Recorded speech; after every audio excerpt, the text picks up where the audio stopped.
जी ने 9 महीने तक इन नियमों का पालन कर लिया तो भागवत जी के महात्मा में कहते हैं तेन पुत्रोति निर्मल, उनका पुत्र और उनकी पुत्री सामान्य नहीं होगी। बंधुओं देखो, लोक प्रसिद्धि होना सामान्य बात है, जग प्रसिद्धि होना सामान्य बात है, लेकिन संतों में और ठाकुर जी के भाव में तुम्हारी प्रसिद्धि होना ये विशेष बात है। कौन जानता है आपको? बोले मुझको इतने लोग जानते हैं, मेरे इतने फॉलोअर्स हैं, मुझे राष्ट्रपति जानते हैं, प्रधानमंत्री जानते हैं, मुख्यमंत्री जानते हैं। ठाकुर जी जानते हैं तुमको? नहीं जानते, ठाकुर जी नहीं जानते। उनमें प्रसिद्ध होना ये विशेष बात है। कोई जाने ना जाने, ठाकुर जी जानते हैं तो सब काम बढ़िया है।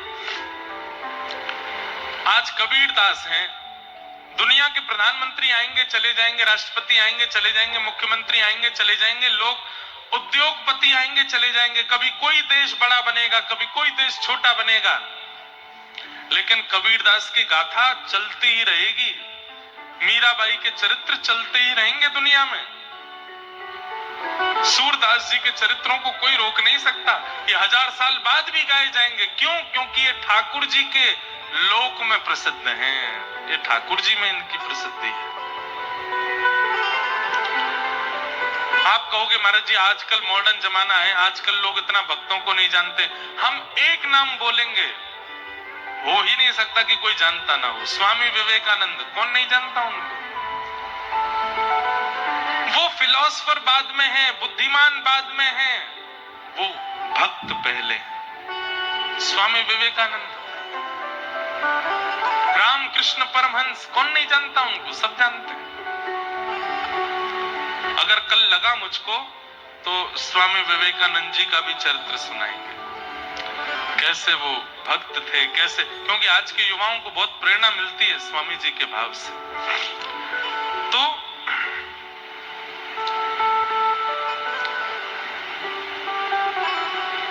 कबीरदास जी को ठाकुर जी का प्रसादी दूध जैसे ही दिया, उन्होंने तुरंत स्वीकार किया और पहली बार उन्होंने पयो व्रत को तोड़ा।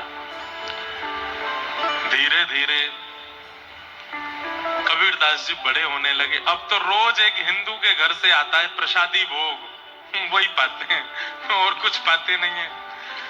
माता पिता को चिंता तो होने लगी कि भैया ये कहीं ऐसा नहीं हो कि देवी देवताओं को भी हमारे घर में ले आवे। तब पति पत्नी समझाते, ठीक है भगवान ने संतान नहीं दी थी, उससे अच्छा हो तो गई, एक संतान तो है, थोड़ा बड़ा होगा इसको भी सिलना बुनना सिखा देंगे, हमारी तरह काम धंधा करेगा, सब बढ़िया चलेगा। कबीरदास जी बड़े हुए थोड़े से, तो जैसे हमारे यहाँ पर अन्नप्राशन संस्कार होता है, हमारे यहाँ पर मुंडन संस्कार होता है, हमारे यहाँ पर नामकरण संस्कार होता है, फिर उसके बाद कर्ण छेदन संस्कार होता है, उसके बाद यज्ञोपवीत संस्कार होते हैं, ये सारे संस्कार बच्चों के होते हैं। ऐसे अन्य वर्ग विशेष वालों के यहाँ भी संस्कार होते हैं। संस्कार तो नहीं कहेंगे, पता नहीं क्या ही होता है वो। तो एक उनके यहाँ की पद्धति से कुछ होना था, और वो जब तक नहीं होता तब तक उसको पूर्ण मुसलमान नहीं मानते। तो वो करवाने के लिए किसी मौलवी जी को बुलवाया, बोले कि आप कर दीजिए। तो कहते हैं सैकड़ों मौलवी आ गए, सैकड़ों बड़े बड़े पीर आ गए, लेकिन दूसरों की पीड़ा दूर करने वाले, बुखार दूर करने वाले जैसे ही कबीरदास जी के घर में प्रवेश करते, तो प्रवेश करते ही उनको इतना तीव्र बुखार चढ़ता, नाचने लगते महाराज, उनका सिर इतना भारी हो जाता, चीखने चिल्लाने लगते, अरे तुम्हारे घर में कुछ है जिसके कारण हमारी बुद्धि भ्रष्ट हो जाती है, बुखार चढ़ जाता है। सब भाग जाते हैं वहां से। बड़े बड़े लोग आए, लेकिन महाराज कबीरदास जी को स्पर्श नहीं कर पाए। तब एक बहुत बड़े मौलवी जी थे, वो हिंदुओं की भी खूब पहचान करते थे। उनके पास जाकर के पूछा, बोले क्या हो रहा है, हमारे घर में कोई आकर के ये क्रिया कर क्यों नहीं पा रहा है? बोले मैं आता हूं। तभी उन्होंने आकर के देखा बोले अरे घर से बाहर आके बात करो, सब लोग सावधानी से सुनो। तो उनके पिताजी बाहर गए, बाहर जाके बोले क्या हुआ? बोले तुम्हारा बालक किसी बानर की गोद में बैठा है और वो बानर हाथ में एक बड़ी सी गदा लेकर के बैठा है। जैसे ही हम भीतर गए तो हमको दिखाने लगा ऐसे और दूर भगाने लगा, वो किसी बानर की गोद में बैठा है। बोले कौन बानर है? बोले कि हिंदुओं का एक देवता है हनुमान जी ही उनकी गोद में बैठे हैं, वो तुम्हारे बालक की रक्षा कर रहे हैं। भैया सुनो हमारी बात। बोले क्या? बोले काटा पीटी करके इसको कोई और मत बनाओ, ये जो है इसको वही रहने दो। इसको ठाकुर जी ने बना के भेजा है, ये परमात्मा ईश्वर ने इसको बना के भेजा है, इसे और कुछ करके तुम इसको कुछ करने का प्रयास मत करो, ये जो है इनको वही रहने दो। माता पिता बोले ठीक है। कबीरदास जी धीरे धीरे थोड़े बड़े हो गए, अपने घर में रहते और कभी कभी ध्यान लगाने के लिए बैठ जाते। एक दिन माताजी चक्की पीस रही थी, उसमें गेहूं डाल रही थी। कबीरदास जी आए और आकर के बोले मां, ये तुम इतने सारे गेहूं अंदर डालती हो, सब कहां चले जाते हैं? तो मां ने बताया सब पिस करके बाहर आ जाते हैं। तुरंत कबीरदास जी बोले ओहो, तो यही तो दुनिया का चक्र है मां। ये दो पाटे हैं और इन दो पाटों के बीच में तुम जितने गेहूं डालते हो सब पिस करके आटा बन जाते हैं। ठीक वैसे ही मैया, ये आकाश भी ऊपर वाला पाटा है, पृथ्वी नीचे वाला पाटा है। इन दोनों के चक्र में मैं, आप और ये पूरी दुनिया पिस रही है मां। हम सब पिसने के लिए आए हैं यहाँ पर, कोई नहीं बचेगा। एक दाना भी अगर इस पाटे के अंदर चला जाता है तो पिस करके ही निकलता है। पिसना मतलब दुख, दारिद्र, संकट, कष्ट ये होंगे ही होंगे जीवन में। जन्म लिया है पृथ्वी पर और इनसे कोई बचा हुआ है ऐसा कोई व्यक्ति नहीं हो सकता। सबके जीवन में कष्ट, दुख, दारिद्र, पीड़ा सब आता है। तभी मां बोली नहीं, कुछ दाने बच जाते हैं। बोले कौन, कहां है मां? मुझे तो सब पिसे हुए दिख रहे हैं। तो मां ने पाटे उठा करके दिखाया तो बीच में एक लोहे का कुछ डंडा था, उसके नीचे 2-3 दाने बच गए। बोले ये बचे हुए। तुरंत कबीरदास जी के नेत्र सजल हो गए। बोले कि मां अब मैं समझ गया। बोले क्या? इस पृथ्वी रूपी चक्की में सब आते हैं, आकाश और पृथ्वी के चक्की में सब पिसते चले जाते हैं, लेकिन ये बीच में एक लोहे का तंतु है, इसके नीचे जो छुप जाता है उसको ये पृथ्वी और ये आकाश और ये सब पिसा नहीं पाते। ये तंतु ही श्री गुरुदेव के चरणारविंद हैं। जो इन गुरुदेव के चरणारविंदों के नीचे आ जाता है, जो राम नाम के चरणारविंदों के नीचे आ जाता है, जो ठाकुर जी के आश्रय के नीचे आ जाता है मां, वो 2-4 ही होते हैं। हजारों डाले जाते हैं दाने पर, 2-4 ही बच पाते हैं। वो 2-4 वही बचते हैं जो ठाकुर जी के चरणाश्रित हो जाते हैं। चलती चाकी देख के देत कबीरा रोए, 2 पाटन के बीच में साबुत बचा न कोई।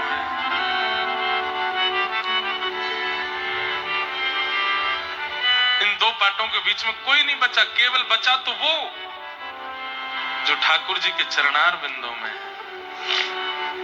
जिसने ठाकुर जी के चरण पकड़ लिए।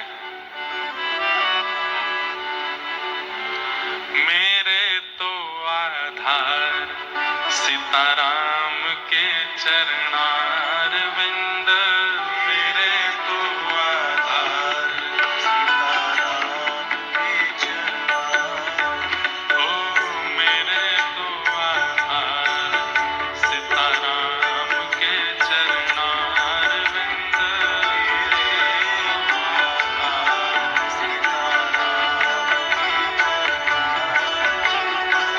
राम के चरणारविंद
बरसाने वाले गाते हैं, पूज्य विनोद बाबा गाते हैं, गाइए भाव से। मुझे दुनिया से नहीं कोई काम, दुनिया से नहीं कोई मैं तो रटूं राधा राधा नाम, मैं तो रटूं राधा राधा नाम। मैं तो रटूं राधा राधा नाम।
राधे श्याम के चरणार बिंद मेरे द्वार, राधे श्याम के चरणार, हे श्याम के चरणार बिंद, राघव के चरणार बिंद, श्याम के चरणार बिंद, राघव के चरणार ओ मेरे तो आधार, सीताराम के चरणार बिंद, मेरे तो आधार, सीताराम के चरणार बिंद।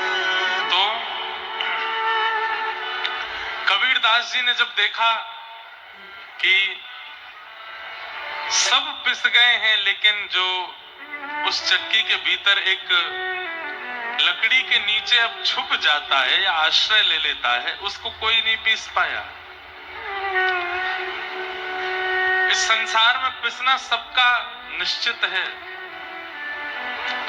सबको पिसना पड़ेगा, लेकिन गुरुदेव और ठाकुर जी का आश्रय जो व्यक्ति ले लेता है, वो चक्की के अंदर आता है लेकिन पिस नहीं पाता है। चक्की के अंदर पिसने का अभिप्राय क्या है, तात्पर्य क्या है? पूर्ण रूपेण इस संसार के बंधनों में बंध जाना ही चक्की में पिसना है। अब देखो, एक बात आपको बहुत पते की बता रहे हैं, इधर देखो सब लोग ध्यान से सुनो। कई लोग कथा में बैठे हैं, वो लोग जब कथा के भाव सुनते हैं तो उनके मन में आता है कि ये महाराज जी 25 साल पहले क्यों नहीं आए हमारे जीवन में। 25 साल पहले हमने ये बातें सुन ली होती तो फिर बहुत कुछ सुधर गया होता। अब तो हमने ये भी बंधन कर लिया, अब तुमने वो भी बंधन कर लिया, इतना कुछ बिगाड़ लिया, अब तो कुछ समझ ही नहीं पा रहा है। इसका मतलब क्या है? जिनके मन में ये भाव आता है ना कि यार 25 साल पहले हो जाता तो बढ़िया रहता, तब थोड़े समझ जाते हैं हमें कोई इतनी बातें बता देता, इतना समझा देता, इतना व्यवस्थित कर देता, तो हम शायद इतने बिगड़ ना पाते। पर वास्तविकता ये है, जो ऐसा सोच रहे हैं वो पिस चुके हैं, अब कोई चारा नहीं है, अब पिस गए आप। पर जितने युवा भाई बहन बैठे हैं कथा में, अब उनके माता पिता कहते हैं भाई तू तो समझ सकता है, तू तो संभल सकता है अभी भी, लेकिन युवाओं के ऊपर अलग ही रंग चढ़ा होता है। ठीक है, हमें मत समझाओ, हम देख लेंगे हमें जो करना है। पर आगामी 25 साल बाद जो आज कथा युवा सुन के जा रहे हैं, वो भी यही कहने वाले हैं कि यार उस समय मान ली होती बात तो इस संसार चक्र में हम भी बच गए होते। बहुत तगड़ा चक्र है और इसमें पिस ही गए हैं। और इसका उदाहरण दें, महाभारत युद्ध में कौरवों के पिताजी, क्या नाम है उनका, क्या नाम है? धृतराष्ट्र। धृतराष्ट्र को किसी ने जाकर के समझाया कि तुम जो कर रहे हो वो अधर्म है, तो धृतराष्ट्र क्या उत्तर देते हैं कि जानामि धर्मम न च मे प्रवृत्ति, जानाम्य धर्मम न च मे निवृत्ति। मैं जानता हूं कि धर्म क्या है और मैं जानता हूं कि अधर्म क्या है, पर जानते हुए भी कि ये धर्म है, मैं पता नहीं क्यों कर नहीं पा रहा हूं, और जानते हुए कि जो कर रहा हूं वो अधर्म है, उसको छोड़ नहीं पा रहा हूं। और अब बहुत देर हो चुकी है, अब मैं इस चक्र से निकल नहीं पाऊंगा, अब तो नाश होकर के ही मेरा कल्याण होगा। इसका मतलब क्या है? वो जानते थे कि अब मैं फंस गया हूं इस संसार चक्र में, अब तो पिस करके ही निकल पाऊंगा बाहर। कुंभकर्ण जब समझाते हैं रावण को, तो कुंभकर्ण कहते हैं भैया तुमने संतों के यज्ञ में विघ्न किया, तुमने ऐसा किया वैसा किया, यहां तक भी बात ठीक थी, लेकिन किसी की पर स्त्री का अपहरण किया, ये अच्छा नहीं किया भैया, ये अच्छा नहीं। अगर आप युद्ध जीत भी गए तो भी इसका परिणाम लंका को भोगना पड़ेगा, आज नहीं तो कल, कल नहीं तो परसों। भैया ये काम आपने अच्छा नहीं किया। तब रावण कहता है मैं जानता हूं कि मैंने अपराध किया, लेकिन मैं इतने अपराध कर चुका था कि इसके अलावा कोई और उपचार नहीं था अपना उद्धार करवाने का, इसलिए सीता जी का हरण करके आया ताकि राम जी आए और आकर के मेरा वध करके उद्धार करें मेरा। नहीं तो मेरे उद्धार का और कोई रास्ता मुझे दिख नहीं रहा है। क्यों? पिस गया हूं मैं भी संसार में। अब मैं अगर ये सोचूं कि भाई रावण तू बद्रीनाथ चला जा, अब जाके भजन कर ले, तू गंगा तट पर जाके, अब ये हो नहीं पाएगा।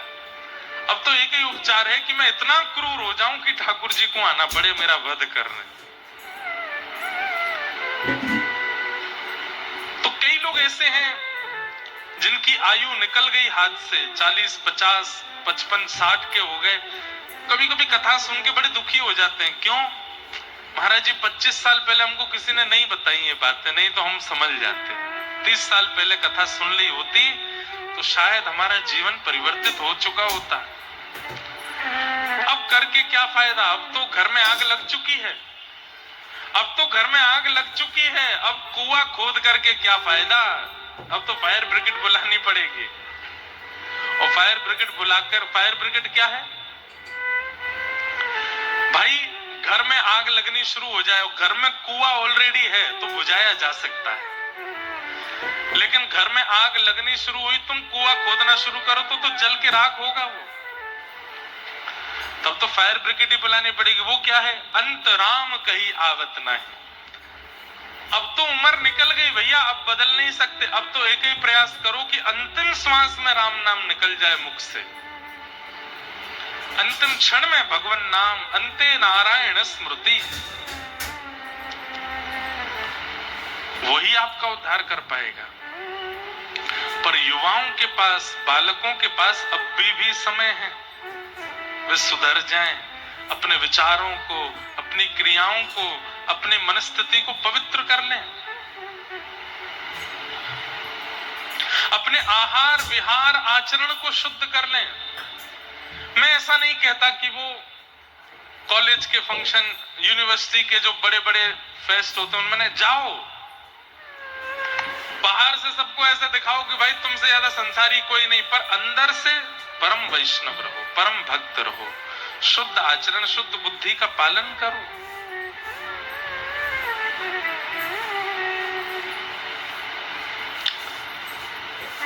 कबीरदास जी को अपना कबीर लिखना भी नहीं आता था, पर इतने बड़े कवि हो गए क्योंकि वो जब बोलते थे उनके मुख से निकलने वाले शब्द आभा मंडल को प्रभावित करते थे,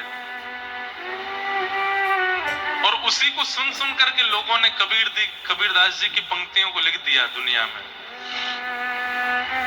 बाकी कबीरदास लिखना नहीं जानते थे, काम बोलते थे। थोड़े और बड़े हुए कबीरदास, पिताजी इनको लेकर के गए कहां? मदरसा पढ़ाने के लिए। मदरसा में मौलवी जी ने इनको ले लिया भीतर, लाओ हम पढ़ाएंगे इनको। मौलवी जी पढ़ा रहे थे, पढ़ाते पढ़ाते कोई काम आ गया तो बच्चों को बोले तुम लोग तैयारी करो, मैं अभी आता हूं। बाहर गए तो कबीरदास जी ने सारे बच्चों को राम राम राम बोलना सिखा दिया। बोलो बच्चों राम राम। अब सारे वहां पर जो मदरसे में बच्चे पढ़ने आए वो सब राम राम राम राम राम उच्चारण करने लगे। कबीरदास जी बोले ऐसे नहीं, नेत्र बंद करो, मेरुदंड कमर का सीधा करो, दोनों भुजाओं को बिल्कुल ऐसे रखो। बोले इससे क्या होगा? बोले इससे वो ईश्वर, वो परमात्मा जिसके हमारी माता पिता आराधना करते हैं उसका दर्शन होगा। बोले अच्छा, और क्या होगा? बोले वो ईश्वर मिल जाएगा तो जो चाहोगे तुमको खिलाएगा, जो चाहोगे पिलाएगा। सब बच्चे आकर्षित हो गए बात से। बाल चेष्टा, बालकों को जैसा बता दो, उनके अंदर छल नहीं है ना, उनके अंदर कपट नहीं है, वो विश्वास से युक्त होते हैं। छोटे बच्चों की एक खूबी होती है, उनमें विश्वास की पराकाष्ठा 99% होती है। उनको अगर बोल दो तू सो जा, शाम को तुझे बाजार लेके जाएंगे, तो सो जाएगा, क्योंकि विश्वास इतना करते हैं वो। देख तू खा लेगा ना, हाँ तू खा लेगा तो फिर तेरे को कल वो वाला टॉय दिलाएंगे, तो तुरंत खा लेता है। क्यों? विश्वास की पराकाष्ठा 99% होती है। फिर हम ही छल करके, कपट करके, उसकी इच्छाएं पूरी ना करके, उसको विश्वास को तोड़ करके उसको कपटी बना देते हैं। उसको बार बार हम जब विश्वास दिलाते हैं कि हम ऐसा करेंगे, तू करेगा, तो हम ऐसा नहीं करते, तो धीरे धीरे उस बच्चे को समझ आने लगता है कि ये झूठ है, ये कपट है, और फिर वह भी वो करना सीख जाता है। भैया ये परिवार चार दीवारी के भीतर वाला ही बच्चे का निर्माण करता है। कोई समझे तो सही, कोई परखे तो सही। बाद में फिर रोते हैं 15-16 साल की अवस्था में, ये बच्चा ऐसे कैसे बिगड़ गया। वो बिगड़ा नहीं है, उसके बचपन में आपने ऐसी क्रियाएं की हैं कि उसकी बुद्धि ऐसी हो गई।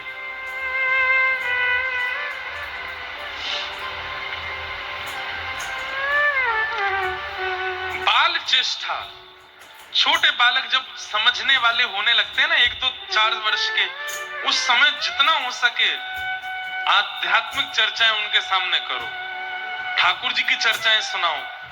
अरे कहीं और घूमने जाना ही नहीं है, वहां जाना है जहां संत विराजमान है, वहां बच्चों को घुमाने लेकर के जाओ। मतलब जैसे वेकेशन पर बच्चे घूमने जाते हैं, वो फिर उनके स्कूल में पूछा जाता है कि चलो अपने वेकेशन के बारे में लिखो। कोई मनाली के बारे में लिखता है, कोई पांडिचेरी के बारे में लिखता है, कोई साउथ के किसी बीच के बारे में लिखता है। आपके बच्चे वृंदावन के बारे में लिखें, आपके बच्चे नाथद्वार के बारे में लिखें, द्वारिका के बारे में लिखें, जगन्नाथपुरी के बारे में लिखें, तिरुपति वेंकटेश के बारे में लिखें, और या फिर जहां संत विराजमान है वहां के बारे में लिखें। हम अपने वेकेशन में यहाँ गए थे, वहां हमने संतों को भोजन कराया, वहां की गौशाला बड़ी पवित्र थी, गायों का रोज सुबह शाम दूध काढ़ा जाता था। वे गैया, एक गाय का मैंने नाम रख दिया था माधवी, उसके बालक का नाम मैंने कृष्ण गोपाल रख दिया था। ऐसे बच्चे लिखा करें, कितने सात्विक हो जाएंगे वो बालक। एक बालक को मैं जानता हूं, उसका जन्म हुआ हवाई अमेरिका में, लेकिन उसकी माताजी ने बाल्यकाल से ही उसको इतना सत्संग आदि सुनाया, फोन पर ही, आईपैड पर ही इतना सुनाया, वो सोता भी रात को कथाएं सुन करके है। कथा अब जैसा सुनाओगे वैसा बालक बनता चला जाता है। उसने कार्टून कभी नहीं देखा, उसने और कुछ कभी नहीं देखा, बस ये सत्संग, चर्चा, कथा, भागवती सुनी उसने। उसका परिणाम 15 वर्ष की अवस्था में जब वो भारत आया और जिन जिन संतों को उसने सुना, उनके जब प्रत्यक्ष दर्शन करने के लिए गया, उसने अपनी माँ से एक ही वरदान मांगा, बोले एक चीज दे दो बस। क्या? बोले अब भारत से वापस नहीं जाना, यहीं रहना है, यहीं रह करके और अपनी आध्यात्मिक जीवन को आगे करना। आज उस बालक का आध्यात्मिक जीवन बड़ा अच्छा है। वो नई नई रिसर्च करता है वेदों पर, नई नई रिसर्च करता है आध्यात्म पर, कथाओं पर, ठाकुर जी की लीलाओं पर। नित्य 12 तिलक लगाता है, यज्ञोपवीत धारण करता है, धोती पहन करके रहता है। 15-16 वर्ष का है बस। वेदों की ऋचाएं उसको याद है।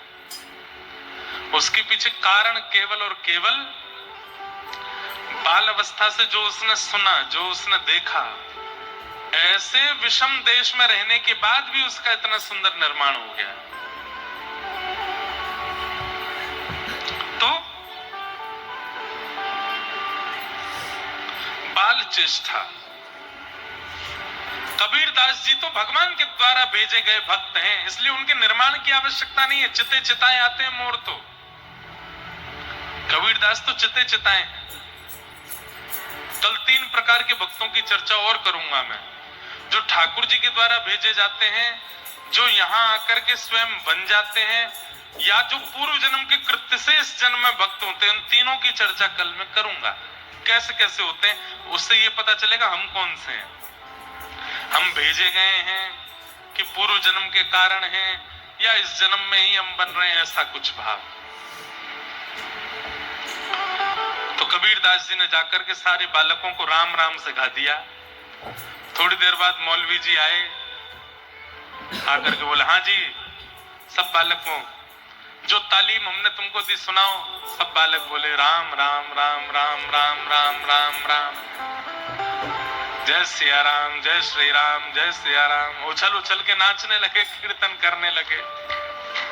मौलवी जी तो अपनी टोपी पकड़े, दाढ़ी खींचे, तो ये क्या हो रहा है? पूरे मदरसे में महाराज हल्ला मच गया। कौन सिखा करके गया तुमको ये काफिरों के भगवान का नाम क्यों बोल रहे हो? बोले इसने सिखाया। बोले किसने? पहला दिन है विद्यालय में। कौन है? बोले कबीर। कबीरदास जी के पिताजी लेने के लिए आए।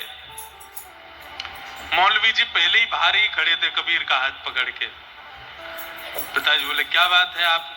बोले इसको ले जाओ, जीवन में कभी मत भेजना यहाँ पे, इसको पढ़ाना ही नहीं है हमको, हम पढ़ा ही नहीं सकते, हम तुम्हारे हाथ जोड़ रहे हैं, इसको लेके जाओ यहाँ से। बोले इसने किया क्या? बोले ये खुद सीखने आया, ये पहले दिन में इसने पूरे मदरसे में सबको राम राम सिखा दिया। एक दिन में जब इतना कर सकता है तो ये तो 1 आध साल पढ़ लिया यहाँ पे, तो ये तो यहाँ भीतर से सब भगवाधारी बना के निकालेगा। इसको लेके जाओ यहाँ से। पिताजी नाराज हो गए कबीरदास पर। अरे तू घर में कर ले जो तुझको करना है, कम से कम हमारी जगत बदनामी तो मत करवा।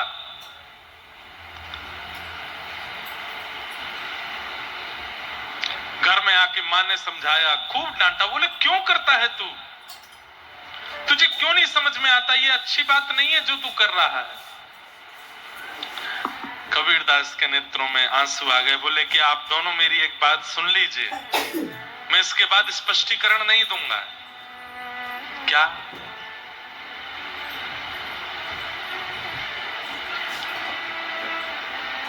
माई मोहे एक राम सो काम, माई मोहे एक राम सो काम, झूठो है सारा जग कितना झूठा है सारा जग कितना, झूठा है सारा जग कितना झूठा है सारा जग कितना, यहाँ नहीं है कोई अपना, यहाँ नहीं है कोई अपना, माई मेरे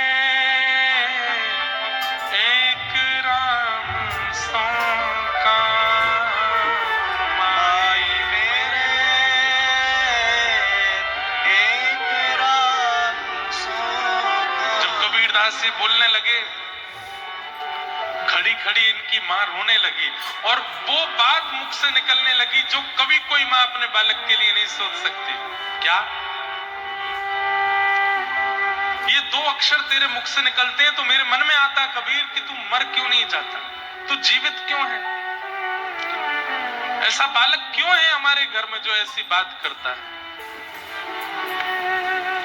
थाड़ी रोए कबीर की मैया, थाड़ी रोए कबीर की मैया, थाड़ी रोए कबीर की मैया, थाड़ी रोए कबीर की मैया। और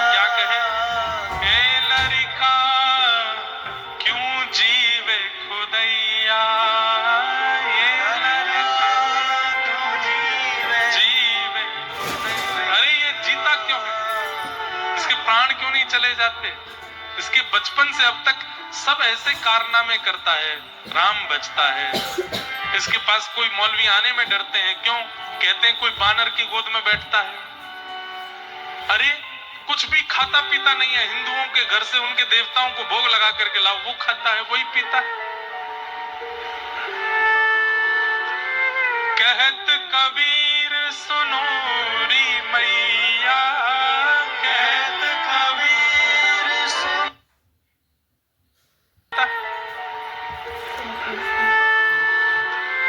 कहत कबीर सुनो री मैया, कहत कबीर सुनो री मैया।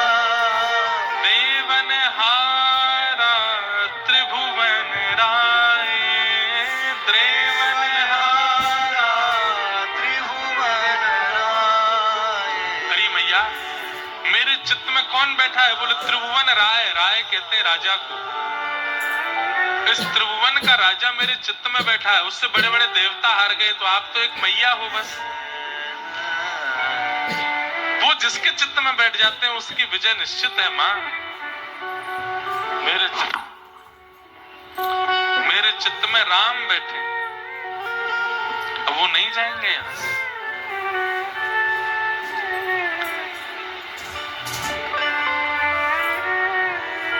राम। ऐसे श्री कबीरदास बाल्यकाल में ही ठाकुर जी के हो गए। क्यों? क्योंकि ठाकुर जी ने ही भेजा है। अच्छा, सूरदास जी के पद, मीराबाई के पद, अन्य अन्य भक्तों के पदों में आपको लीलाओं के दर्शन होंगे। ठाकुर जी की लीला, ठाकुर जी के रस का आस्वादन होगा। पर कबीरदास जी के पदों में केवल डांट फटकार है। सबको सिखाने के लिए आए हैं कबीरदास। ठाकुर जी ने इनको केवल शिक्षा देने के लिए भेजा, दुनिया को सिखा के आओ। इसलिए कबीरदास जी के पदों में ज्यादा रस, ज्यादा लीला, ज्यादा भाव, ये सब नहीं है। एक कबीरदास जी का बहुत अच्छा पद है, सुनाऊं? हाँ, ये डर लागे और हंसी आवे, अजब जमाना आया रे। डर लागे और हंसी आवे, अजब जमाना आया रे। कबीरदास, अब मुझे संतों नहीं पता कितने साल हो गए उनको, पर 500 के आसपास वर्ष हो गए होंगे कबीरदास को पृथ्वी पर आए हुए, और पुराने हो गए होंगे। लेकिन इतने साल पहले कबीरदास जी जो लिख करके गए, वो आज भी हो रहा है दुनिया में। सब लोग मेरे पीछे गाना। डर लागे और हंसी आवे, अजब जमाना आया रे।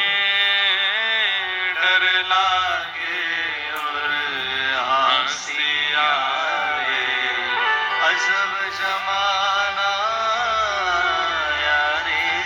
ओ डर लागे और हंसी आवे, अजब जमाना आया रे। डर लागे और हंसी आवे, अजब जमाना आया रे। धन दौलत ले माल खजाना, धन दौलत ले माल खजाना, वैश्या नाच नचाया रे। वैश्या नाच नचाया रे। और मुट्ठी भर अन्न साधु मांगे, मुट्ठी भर अन्न साधु मांगे, कहीं लाज नहीं आया रे। कहीं लाज नहीं आया रे। क्या कह रहे हैं कबीरदास? बोले इतना धन कमाते हैं, इतना दौलत कमाते हैं, इतना सब साम्राज्य अपना बना लेते हैं, उनको अपने मनोरंजनों में व्यय करने में किसी को लज्जा नहीं आती। बड़े पर्दे पर फिल्म सितारों को देखने के लिए जाने के लिए 5,000 भी खर्च करने पड़े तो कर देते हैं। अपने लिए कुछ भी खरीदना है, कुछ भी लेना है, खाना है, पीना है, उसको करने में कोई दिक्कत नहीं होती। लेकिन मुट्ठी भर अन्न भी यदि कोई मांगता है, कोई याचक आ जाता है कि हमें थोड़ा सा दे दो, तो उसको ऐसा फटकार के भगा देते। शर्म नहीं आती है? मांगते डोलते हो दर दर पर, भागो यहां से। बोले अपने सुख के लिए दुनिया भर में कुछ भी करने पर, धन व्यर्थ करने में लोगों को शर्म नहीं आती। और अगर कोई याचक आ जाए तो उसको समझाते हैं कि अरे हाथ पैर दिए भगवान ने, कर्म करो, कमा के खाओ, मांगते क्या डोलते। दान नहीं करते हैं, पुण्य नहीं करते हैं, केवल और केवल अपने ऊपर। देखो एक बात कहें आपको, जो व्यक्ति खूब दान करे, खूब पुण्य करे, खूब परोपकार करे, उसको अधिकार है अपने ऊपर भी खूब खर्च करे। लेकिन बिना दान पुण्य किए अगर केवल अपने ऊपर व्यय करता रहता है, ऐसे व्यक्ति की फिर एक समय आने पर बुद्धि विकृत होने लगती है। डर लागे और हंसी आवे, अजब जमाना आया रे। डर लागे और हंसी आवे, हंसी आवे, अजब जमाना। और अगली बात सुनो, बहुत अच्छी बात है अगली। कुछ लोगों को हो सकता है इससे कुछ समझ में आवे, कथा में बैठे हुए भी। कथा होत तहां श्रोता सोवे, कथा होत तहां श्रोता सोवे, वक्ता मूड पताया रे। अरे मैं कहां फंस गया आकर के। वक्ता रोते हैं, अब भाई हम इतनी दूर से कथा सुनाने आए हैं, तुम कथा में आके सो रहे हो। इसलिए हमारी दृष्टि सोफा वालों पे कम ही रहती है। नहीं, हम ये नहीं कह रहे कि सोफा वाले सो रहे हैं, पर सोफा वालों को नींद आने की संभावना ज्यादा रहती है। क्यों? अब नीचे जो बैठे हैं बेचारे, नीचे ठोस जमीन है, पीछे कोई सहारा है नहीं, ऐसे ही बैठना पड़ता है। कभी यूं बैठो, कभी ऐसे बैठो, कोई तरीका तो है नहीं, कभी ऐसे कमर लगा लो, सोए कैसे? दिक्कत में है तो नींद आने की संभावना कम है। सोफा वालों के लिए तो बढ़िया व्यवस्था है, कभी ऐसे बैठ जाते हैं, कभी यूं बैठ जाते हैं। जब कथा नहीं समझ में आती तो ऐसे बैठे। तो सोफा वालों से हमको डर लगता है, क्योंकि भाई ये सो गए तो फिर हमारी कथा, इसीलिए हम नीचे वालों को ही देखते रहते हैं, भाई तुम सुनते रहो। हाँ भाई सुनो, फिर वही बात, हम इन सोफा वालों की बोले ही नहीं रहे हैं, हम दुनिया में जितने सोफा पे बैठ के सुनने वाले सबकी बोल रहे हैं। अच्छा एक बात, एक कथा का पुण्य बताऊं। कथा में अगर किसी को नींद आ जाए और तुम अगर जोर से कोनी मार के उसको उठा दो तो बहुत बड़ा पुण्य होता है। उठ जाग मुसाफिर भोर भई, अब रैन कहां जो सोवत है। अरे ये घर नहीं है तुम्हारा, बिस्तर नहीं है तुम्हारा, स्लीपिंग रूम नहीं है, तुम क्यों सो रहे हो यहाँ पे? ये उठाने के लिए आए हैं महाराज जी, ये सुलाने के लिए नहीं आए हैं। पर ये भी आश्चर्य है, दो नींद की गोली खा के भी इतनी बढ़िया नींद नहीं आती, कथा में आ जाती है यार। कथा में व्यास जी बोल रहे हैं, साथ साथ संगीतकार कोई ढोल बजा रहे हैं, यहाँ पे महाराज ढोलक पीट रहे हैं छोटे से हाथन से, तबला बजा रहे हैं पूरा शरीर हिला करके, बैंजो बजा रहे हैं पीछे कानों में कुछ लगा करके, वायलिन के तार घिस दिए खींच खींच के, मंजीरा बजा बजा के पूरा तन छोटा है गो, लेकिन फिर भी सो जाता है व्यक्ति। इतना सब कुछ करने के बाद भी नींद आ जाती है। कथा में क्यों आ जाती है नींद? क्योंकि कुंभकर्ण की पत्नी का नाम है निद्रा देवी। और जब भगवान श्री राम ने कुंभकर्ण को मार दिया तो निद्रा देवी बोली, मैं बदला लूंगी, आपने मुझे विधवा किया है। बोले कैसे लोगी? बोले आपके वैकुंठ कौन जाता है, साकेत कौन जाता है? बोले जो कथा सुनते हैं, अपना जीवन पवित्र करते हैं। बोले बस कथाओं में जाके मैं ही डोलूंगी, घर में मुझको बुलाएंगे मैं वहां नहीं जाऊंगी, कथाओं में मेरा पूर्ण निवास होगा। जैसे ही कथा में आके श्रोता बैठेगा उसके सिर पर मैं बैठ जाऊंगी, वो सो जाएगा, कथा सुन ही नहीं पाएगा, कल्याण कर ही नहीं पाएगा, तो वैकुंठ में ताला लगेगा, मेरा बदला पूरा।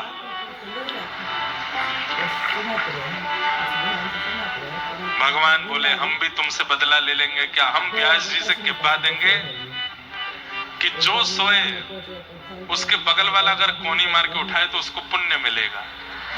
तो बोले बगल वाले तो उठाएंगे, तो किसी को सोने ही नहीं देंगे। चेन्नई में कोई नहीं सोया अभी तक, सब जागे ही हैं।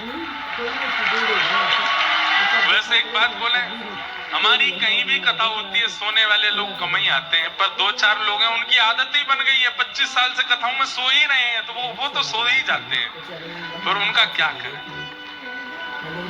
पर कथा में कुछ नियमों का ध्यान बहुत रखना पड़ता है, रखना चाहिए। सबसे पहला, वक्ता जब आके बैठे और जब तक बैठे हैं वो जैसे हैं वैसे ही हमको रहना चाहिए। वो पानी नहीं पीते तो हमको भी नहीं पीना चाहिए, वो अपने एक आसन पर बैठे तो हमको भी एक ही आसन पर रहना चाहिए, वो हिलते डुलते नहीं है तो हमको भी नहीं हिलना डुलना चाहिए, वो फोन नहीं चला रहे हैं तो हमको भी नहीं चलाना चाहिए। वक्ता जो करे वो ही श्रोता को करना चाहिए, वक्ता जो नहीं करे वो नहीं करना चाहिए। अब दुनिया के सारे जरूरी काम आपके पास ही थोड़े ही हैं, हमारे पास भी है। लेकिन मजाल है कि अगर मैं 4 बजे मंच पर बैठा और 5:30 बजे अगर प्रधानमंत्री जी का फोन आ जाए कि हमको बात करनी है, नहीं कर सकता, 7 बजे तक प्रतीक्षा करनी पड़ेगी। कई हमारे भारत के ऐसे वक्ता हैं, व्यास मंच पर बैठे थे और घर में कोई घटना हो गई और उनको किसी ने संकेत रूप से कह दिया कि महाराज जी ऐसा ऐसा हुआ, अभी तो कथा प्रारंभ हुई है, अब तो पूरी करके ही उठूंगा, मैं यहां से नहीं उठ सकता। तो सारे जरूरी काम आपके पास ही थोड़े हैं, हमारे पास भी है, पर कथा से जरूरी कुछ भी नहीं है। कथा से जरूरी परिवार भी नहीं है, कथा से जरूरी बच्चे भी नहीं है, कथा से जरूरी पत्नी भी नहीं है, माता पिता भी नहीं है, परिवार की कोई स्थिति कथा से ज्यादा जरूरी नहीं है। इसीलिए पूरा पुण्य कथा का वक्ता को ही मिलता है, श्रोताओं को नहीं मिलता। क्यों? अरे पड़ोसी का फोन आ जाए तो उठाने के लिए बाहर चले जाते हैं, बीच में उठ के। जरा सी प्यास लग जाए तो पानी पीने के लिए भागते हैं, जरा सी तलब चढ़ गई तो चाय पीने चले जाते हैं। तो फिर श्रोता वक्ता में श्रेष्ठ तो वक्ता ही माना जाएगा। वक्ता की तरह श्रोता को रहना चाहिए कि जब ये नहीं हिलते, ये नहीं डुलते, ये नहीं कुछ खाते, ना कुछ पीते, ना कुछ करते, ना फोन उठाते, ना किसी से बात करते, तो हम क्यों करें? जब इनके लिए इतनी जरूरी कथा है तो हमारे लिए क्यों नहीं? और जब तक वक्ता बैठा है, चाहे इधर उधर हो जाए दुनिया, हम जाएंगे नहीं अभी तक। अभी महाराज जी बैठे हैं, महाराज जी समय पूरा हो गया, समय ऊपर चला गया, 1 घंटा ऊपर, 1.5 घंटा ऊपर भी चला गया तो भी नहीं जाएंगे। भले ही हमारा घर 10 किलोमीटर दूर है, यहाँ से साधन नहीं मिलेगा तो भी नहीं जाएंगे। व्यास जी अभी बैठे, व्यास जी उठ जाए तुरंत प्रणाम करके भागो। वक्ता के तरह श्रोता को होना चाहिए। तो कभी कभी हमें लगता है कुछ नियम बताएं, कुछ समझाएं। कथा मनोरंजन नहीं है, कथा मनोमंथन है। एक माता जी कहीं कथा थी तो मुझसे बोली, मैं कथा जितनी देर सुनती हूँ मुझे सब याद रहता है, और जैसे ही आरती होती है मैं सब भूल जाती हूँ आपने क्या सुनाया, मुझे एक भी बात याद नहीं रहती। महाराज जी क्यों? मैंने कहा भाई घड़ा ऑलरेडी भरा हुआ होगा ना, तो पानी डालोगे तो छलकेगा, मैंने कहा आपने ऑलरेडी अपने अंदर इतना कुछ भर रखा है, समाज का, संसार का, विषयों का, वासनाओं का। मैंने कहा आप अभी मेरे सामने डिनाई करोगे, मना करोगे कि नहीं कुछ भी नहीं है। मैंने कहा लेकिन ये वास्तविकता है, इतना कुछ मन में भरा हुआ है, इसलिए वक्ता कितना भी नवीन देता है आता ही नहीं चित्त में। क्यों? क्योंकि ऑलरेडी फिल्ड अप है। पंडाल में प्रवेश करते ही सब भूल जाइए, अरे यहां तक भूल जाइए मेरा नाम क्या, और बिल्कुल शून्य होकर के, बिल्कुल अपने चित्त के घड़े को खाली करके जब आप बैठोगे, एक एक बात, एक एक शब्द उस चित्त को सजा देगा, और फिर जीवन देखिए कैसा परिवर्तित होता है। पर हम ऑलरेडी कथा में कोई इसलिए आया क्योंकि निमंत्रण दिया गया है, जाना तो पड़ेगा, मुंह दिखाई करनी है। कोई इसलिए आया है, 4 घंटा घर पे बैठ के क्या करेंगे, वहीं सुनिया कथा, मन तो लगना नहीं है। कोई इसलिए आया है कि कथा के बाद भोजन मिलेगा। कोई इसलिए आया है कि अपने परिवार और मित्रों को मुझे दिखाना है कि मैं भी धार्मिक हूं, देखो मैं भी कथा सुनता हूं या सुनती हूं। अरे इन सब के लिए कथा में नहीं आना है, कथा में केवल एक ही भाव के लिए आना है कि हम ठाकुर जी से, ठाकुर जी के हो जाएं और ठाकुर जी हमारे हो जाएं, बस, और कुछ नहीं। इसके लिए हमें कथा में आना। येन केन प्रकारेण तस्मात् केनाप्युपायेन मनः कृष्णे निमेषयेत्, ठाकुर जी में मन लगे, इसलिए आना है। तो कथा होत वहां श्रोता सोवे, कबीरदास जी कह रहे हैं, कथा होत जहाँ श्रोता सोवे, वक्ता मूड पिटाया रे, वक्ता मूड पिटाया। और अगली बात क्या कह रहे हैं, जहां होत कहीं स्वांग तमाशा, जहां होत कहीं स्वांग तमाशा, तनिक न नींद सताया रे, तनिक न नींद सताया रे। कहीं तमाशा हो रहा हो, कहीं दुनिया भर के ऊट पटांग काम हो रहे हो, बिल्कुल नींद नहीं आती, बिल्कुल फ्रेश। देखो देखो देखो किसने किसको मारा, वहां नींद नहीं आती। हंस डर लागे और हंसी आवे, अजब जमाना आया रे, डर लागे और हंसी आवे, अजब जमाना। जैसे अब अगली बात बहुत सुंदर, कबीरदास जी की वाणी, मैंने कहा ना कड़वी वाणी है, डांट फटकारते हैं। क्या कह रहे हैं, किसी को कह दो, ए भाई सुनो, क्या रोज सुबह उठ करके स्नान ध्यान करके और तुमको 8 बजे 8:30 बजे ठाकुर जी के सामने बैठना है, उनका चरणामृत पी के ही अपने ऑफिस जाना है, कॉलेज जाना है, यूनिवर्सिटी जाना है, धंधे पे जाना है, दफ्तर दुकान जाना है। 1.5 महीना बाद पूछे, वो नियम बताया था कर रहे, महाराज जी छूट जाता है, क्या आप बता के तो गए थे, पर छूट जाता है, नहीं हो पाता, 1-2 दिन छूट जाता है। कोई बात नहीं, 15 दिन में एक बार आने वाली एकादशी कर लिया करो, एकादशी तो चल रही है, वो भी कभी मेरे मित्र का बर्थडे आ जाता है एकादशी पे, कभी मेरे बच्चों का वो हो जाता है, कभी छूट जाता है महाराज जी कभी कभी। कबीरदास जी क्या कह रहे हैं सुनो, भांग तमाकू सुल्फा गांजा, भांग तंबाकू सुल्फा गांजा, सूखा खूब उड़ाया रे, सूखा खूब उड़ाया रे। चरणामृत रो नेम न धारे, चरणामृत रो नेम न धारे, महुआ चाखन आया रे, महुआ चाखन आया रे। कोई शास्त्र आज्ञा नहीं, कोई वेद आज्ञा नहीं, कोई पुराणों की आज्ञा नहीं, किसी गुरु ने आज्ञा नहीं दी चाय रोज सुबह उठ के पीने की। पर वो नियम एक बार लगता है और जीवन भर चलता है। चाहे दुनिया के किसी कोने में पहुंच जाए व्यक्ति, अगर उसका नियम है कि सुबह उठते ही चाय पीनी है, वो महाराज रात में जाते ही व्यवस्था करता है, सुबह उठ के क्या पीऊंगा, चाय पीनी है। भैया यहाँ व्यवस्था है कि नहीं है? बोले इधर तो नहीं है, 20 किलोमीटर दूर एक ठेला है चाय का। कोई बात नहीं, रोज 7 बजे उठता हूँ, कल 6 बजे उठ के जाऊंगा, मैं चाय पी के आऊंगा। मतलब किसी ने नहीं कहा कि व्यसन का, चलो चाय तो एक ऐसी बात है, सब कई लोग यहाँ शायद इस नियम में होंगे, सुबह उठते ही चाय पीने का नियम है। पर कई लोगों को बीड़ी का नियम है, धुआं उड़ाने का नियम है, खाने का नियम है, करके घूमने का नियम है, तंबाकू आदि सब पाने का नियम है। किसी ने नहीं बताया उनको। एक माला झोली दे दो और कहो कि भाई कम से कम दिन में 10 मालाएं करनी है। रात्रि में पूछो कितनी हुई, 2 ही हो पाई, अभी तो हो नहीं पा रही हैं ज्यादा।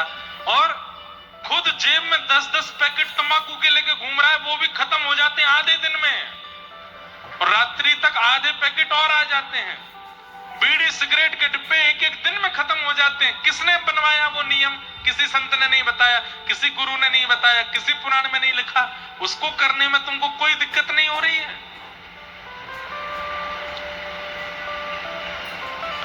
मदिरा पान करके व्यक्ति किसी सभा में चला जाए तो सभा के लोग भी उससे दूरी बना लेते हैं, तब भी व्यक्ति मदिरा पान कर लेता है। और यहां पर चरणामृत का नियम ले लो, रोज सुबह ठाकुर जी का चरणामृत पान करना है, ठाकुर जी को प्रणाम करके जाना है, एक माला करके जानी है, तिलक लगा के जाना है, वो छूट जाता है आपका। क्यों?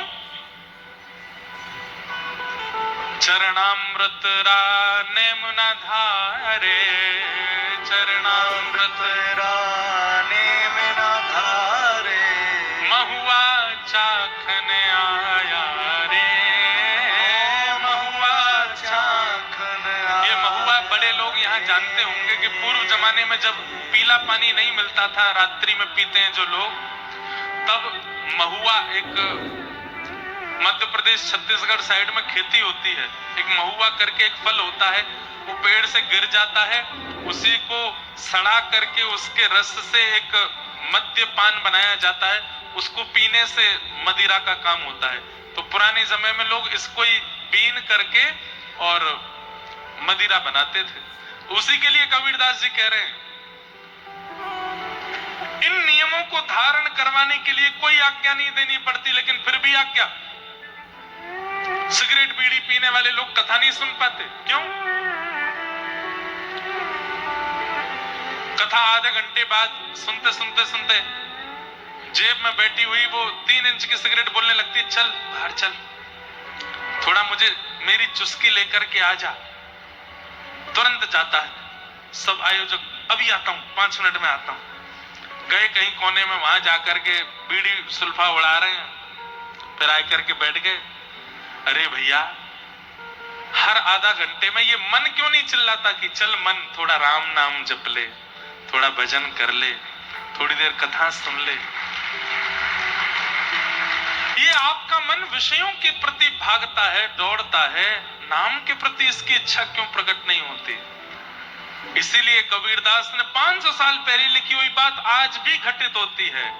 डर लागे और हंसी आवे, अजब जमाना आया रे, डर लागे और हंसी आवे, अजब जमाना आया रे। उल्टी चलन चली दुनिया की, उल्टी चलन चली दुनिया की, ताते जिय घबराया रे, ताते जिय घबराया रे। कहत कबीर सुनो भई साधो, कहत कबीर सुनो भई साधो। कबीरदास दास जी कह रहे मैं अभी कह रहा हूं सुन लो, क्योंकि पाछे मत पछताना रे, पाछे मत पछताना रे, ओ डर लागे और हंसी आवे, अजब जमाना आया रे, डर लागे और हंसी आवे, अजब जमाना आया रे। संसारियों की उल्टी बुद्धि पर मुझे हंसी आती है और डर भी लगता है। हंसी इसलिए आ रही है कि भाई मैं तो भजन करके निकल लूंगा यहां से, डर इसलिए लग रहा है कि मेरे बाद जो पीढ़ी है उसका क्या होगा, कितना बुरा समय आने वाला है। इसलिए भैया मुझे कई लोग बोल देते हैं, बोले आपकी कथा में आजकल खूब भीड़ आती है, खूब फैन फॉलोइंग हो गई आपकी। मैंने कहा नहीं भैया ऐसा मत बोलो, बल्कि इसको ऐसा बोलो कि चलो इतने लोगों की बुद्धि सुधरी हुई है कि कहीं दूषित व्यक्ति के पास तो भीड़ नहीं लगा रहे हैं, कथा सुनने के लिए भीड़ हो रही है। इतने लोगों की बुद्धि में से किसी एक की तो सुधरेगी। हजारों लोग कथा सुनने के लिए आ रहे हैं, पर इन हजारों में हम हजारों से उम्मीद नहीं रखते। ये बात सत्य बता रहे हैं हम। अभी बरसाना ठाकुर जी के ब्याहुला उत्सव में बारात वाले दिन कम से कम 50 से 60 हजार की भीड़ थी। लोग तो 1-1.5 लाख बता रहे थे, पर मैं 50-60 हजार ही मान के चला। और नित्य कथा सुनने वालों में लगभग 25,000 लोग रोज आ रहे थे कथा सुनने। मैंने कहा 25,000 में से नहीं, मुझे उम्मीद नहीं है 25,000 बदल के जाएं। 25 भी अगर बदल के गए तो मुझे शांति हो जाएगी। 25 बदल के तो गए। इसलिए भैया अभी समय है, आपको बढ़िया लग रहा है, हमारी वाणी बढ़िया लग रही है, हमारे कीर्तन हमारे भजन बढ़िया लग रहे हैं, तो ठीक है। हमें भी लगता है कि 48-48 घंटे ना सोना पड़े तो चलेगा, दौड़ भाग करके कथा सुनाने जाएंगे, ताकि वहां कोई एक तो बदलेगा, किसी 2 के जीवन में तो परिवर्तन आएगा, किसी 5 को तो मन से कुछ प्रियता लगेगी।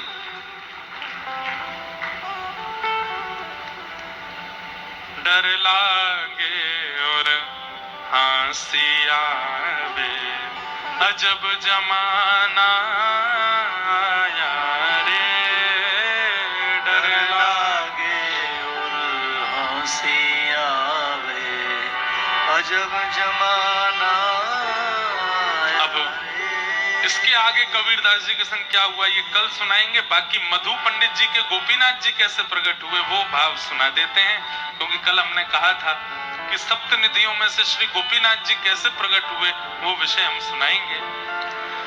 बहुत ध्यान से सुनिएगा।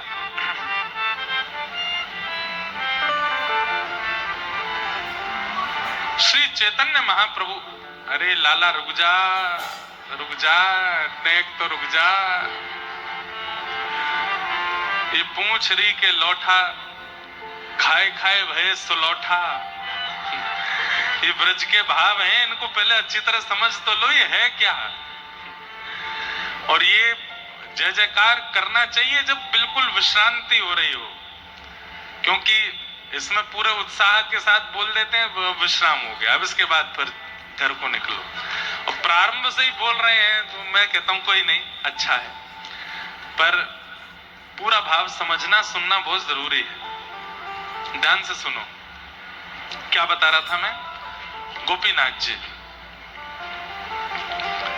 तो सप्तनिधि का पद हम गाते हैं, उसमें गोविंद देव जी, मदन मोहन जी, गोपीनाथ जी, राधा रमण जी, राधा वल्लभ जी, जुगल किशोर जी, बिहारी जी, ये सप्तनिधि हैं वृंदावन के। उनमें तृतीय निधि जो है श्री गोपीनाथ जी, जो कि आजकल जयपुर में विराजमान है। मधु पंडित जी ने उनको प्रकट किया। कैसे प्रकट किया? तो श्री चैतन्य महाप्रभु, आपने नाम सुना होगा, श्रीमन चैतन्य महाप्रभु जो कि राधा कृष्ण मिलित तनु है।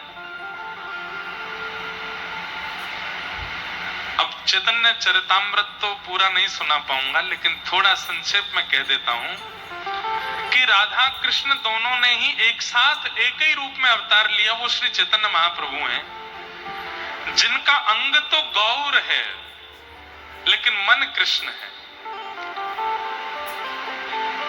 ठाकुर जी जब ब्रज छोड़ करके चले गए, उस समय किशोरी जी को जो विरह हुआ ठाकुर जी का, उस विरह का आस्वादन करने के लिए कृष्ण चैतन्य महाप्रभु बनकर के आए कि मैंने जो किशोरी जी को विरह दिया, उस विरह को अब मैं सह करके देखूं। तो इसलिए चैतन्य महाप्रभु का आगमन हुआ। चैतन्य महाप्रभु के परिकर में एक उनके अनुयायी थे श्री गदाधर पंडित जी,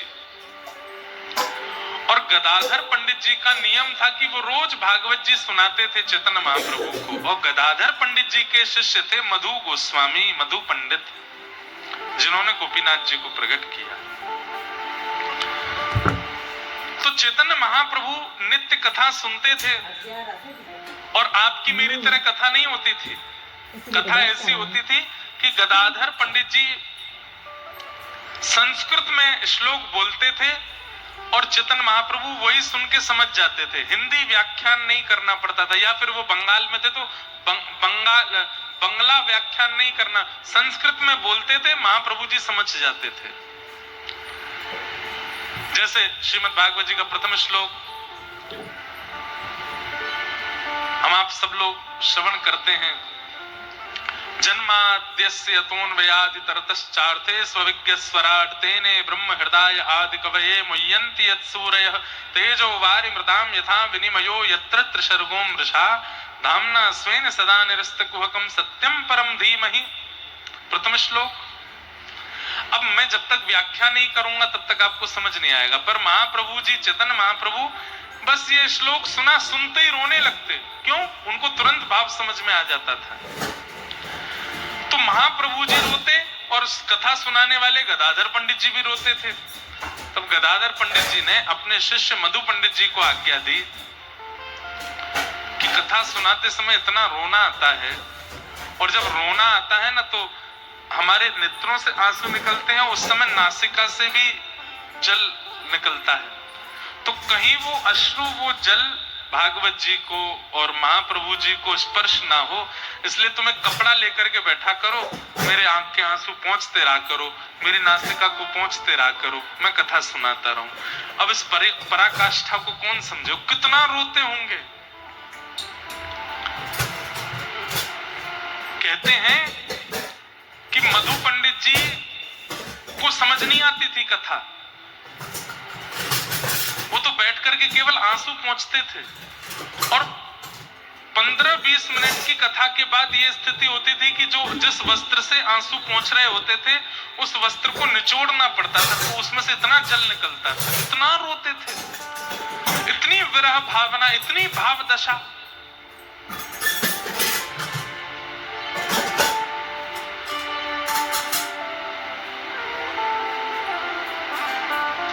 जीवन मरण गति नहीं कछु मोह, राधा कृष्ण प्राण मोरा युगल किशोर। अभी यहाँ तो हम कथा करके जा रहे हैं, यहाँ से फिर सीधे बंगाल में कथा है, कलकत्ता में। वहाँ ये बंगाली पद है जो भी गाया मैंने, जगन्नाथ भगवान के और हमारे चैतन्य महाप्रभु के भाव के तो बंगला भाषा के पद हैं, उड़िया भाषा के पद हैं। हमको तमिल आती नहीं तो कभी दोबारा चेन्नई आएंगे तो तमिल के भक्तों का भी कुछ गा के सुनाएंगे, यहाँ के भक्त कैसा गाते होंगे। तो वे, उनका नाम था पुरंदर दास। कई भक्तों ने हो सकता है YouTube पे वो कथा भी सुनी होगी पुरंदर दास जी के, पंडरीनाथ भगवान के भक्त थे। पुरंदर दास जी ने कोई अपराध किया, पूरी कथा नहीं सुनाऊंगा, तो उन्होंने ठाकुर जी से कहा कि अब मुझे दंड दीजिए।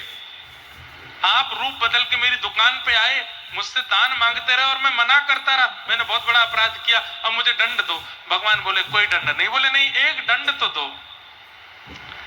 तो ठाकुर जी बोले क्या दंड दें हम तुमको? बोले कुछ भी दो, बस दो। तो भगवान ने कहा ठीक है, तुम्हारे लिए दंड है, कश्मीर से कन्याकुमारी तक जितने तीर्थ धाम हैं सब जगह भ्रमण करके मेरा दर्शन करो। 1000 1500 साल पहले, तब भी कठिन था।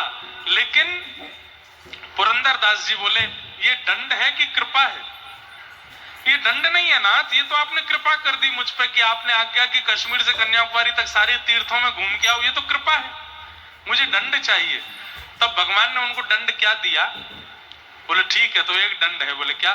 जिस नगर में, जिस प्रांत में तुम जाओगे, वहां की लोक भाषा सीख करके वहां की भाषा में मेरा जब भजन गाओगे, तब मैं प्रसन्न होऊंगा, तब मुझे आनंद मिलेगा। तब पुरंदरदास जी बोले हाँ अब ठीक है। तो इससे क्या हुआ?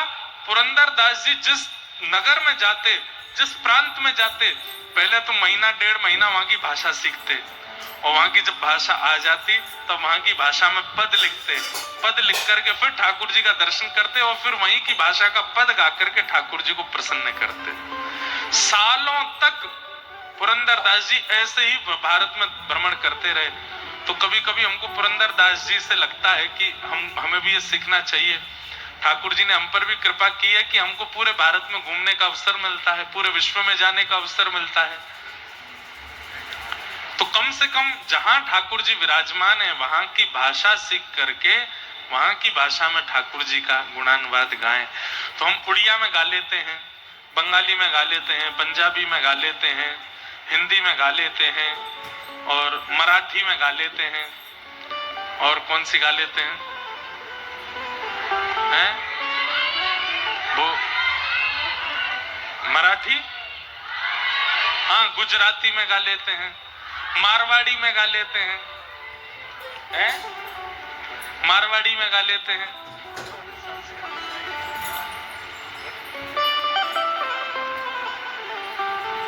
लेकिन अभी तक हमारा तमिल, तेलुगु, मलयालम और कौन सी, कन्नड़ा, ये अभी रह गई है। इससे ऊपर अब कश्मीर आदि में डोगरी बोली जाती है, वो सब भी कम आती है। पहाड़ी भी थोड़ी बहुत गा ही लेते हैं, बोल लेते हैं, पर अभी ये दक्षिण की भाषाएं हमको नहीं आई है। इस बार हम चेन्नई में कह के जा रहे हैं, अगली बार दक्षिण में कहां जहां कहीं आएंगे ना, वहां की भाषा में कुछ तो गाएंगे।